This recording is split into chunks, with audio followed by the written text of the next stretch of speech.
साथीहरू, जापानबाट एकजना नेपाली चेलीले चाहिँ आफ्नो अभिभावकलाई रुँदै कराउँदै उहाँले यसपालिको भोट चाहिँ हाम्रोलाई नभएर राम्रोलाई दिनुहोला भन्दै एउटा भावुक सन्देश पठाएकी छिन्। साथीहरू, एकैछिन यो भिडियो हेरिदिनु त साथीहरू। सम्पूर्णमा नमस्कार छ। म चाहिँ आज के भन्न आइरहेकी छु भन्दा, अहिले जति पनि हुनुहुन्छ हाम्रो आमा बुवा दाजुभाइ दिदीबहिनीहरूलाई चाहिँ म के भन्न चाहन्छु भन्दा, म परदेशमा छु, म विदेशमा छु, अर्काको देशमा जागिरको सिलसिलामा आएकी हुँ। किनभन्दा हाम्रो देश नेपालमा सबै भ्रष्टाचारीहरूले राज गरेको हुँदा चाहिँ हामीले देशमा राम्रोसँग हामीलाई चाहिने रोजगारहरू पाइएन।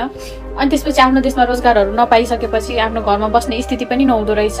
पैसाहरू को अभावले होइन, खाना लाउन धौधौ भएर म अर्काको देशमा यसरी विदेशी गुलाम बन्न आएकी हुँ।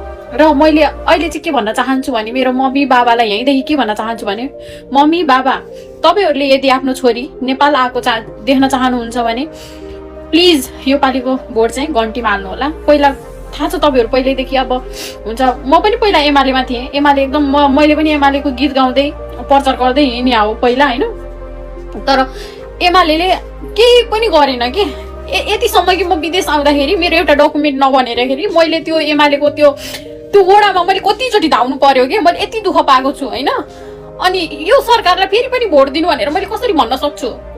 मेरो बाबा मम्मीलाई यो भन्न चाहन्छु कि प्लिज अब चाहिँ छोरी विदेशबाट नेपाल आओस् भन्ने चाहनुहुन्छ भने प्लिज भोट बदल्नु जरुरी छ, सोच बदल्नु जरुरी छ। साथीहरू, हेर्नुभयो भिडियो? साँच्चै साथीहरू, यो भिडियो हेरेर चाहिँ मेरो आँखै रसाएर आयो। अहिले हाम्रो देशको अवस्था साँच्चै उहाँले भनेकै जस्तो छ। साथीहरू, अहिले देशका जनशक्तिहरू सबैजना बाहिर गइसकेका छन् होइन। आफ्नो परिवारसँग बस्न नपाएको पनि धेरै टाइम भइसकेको छ, धेरै टाइम हुन्छ।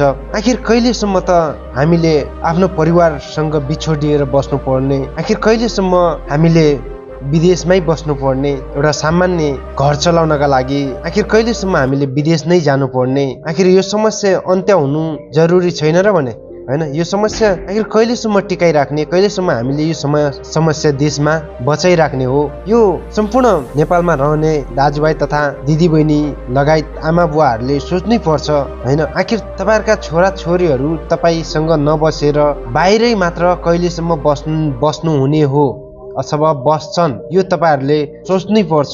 यही सोचेर तपाईँहरूले यसपालिको भोट चाहिँ हाम्रोलाई भन्दा राम्रोलाई दिन आवश्यक छ। उहाँ चेलीले भन्नुभएको छ, यदि मलाई घरमा बोलाउन चाहनुहुन्छ भने होइन, यदि मलाई देशमै बोलाउन चाहनुहुन्छ भने यसपालिको भोट चाहिँ रासोपालाई दिनु होला भनेको छ होइन। यो यथार्थ हो साथीहरू, यो सत्य हो। तपाईँ हामीले चाहिँ अब रासोपालाई बहुमत दिएर चाहिँ देश परिवर्तन गर्न जरुरी छ होइन। तपाईँहरूले वर्षौँदेखि 30-35 वर्षदेखि नै एमाले माओवादी काङ्ग्रेसलाई चाहिँ एकदमै माया गरेर तपाईँहरूले भोट दिनुभयो होइन। त्यो पार्टीलाई अझै पनि अँगाल्नु भयो होला होइन। अब चाहिँ साँच्चै हामीले हाम्रा छोरा नातिको भविष्य हेर्नुपर्ने छ, अथवा हाम्रो छोरा नातिको भविष्य हाम्रै हातमा छ। अब चाहिँ चेतना पलाउनै पर्छ।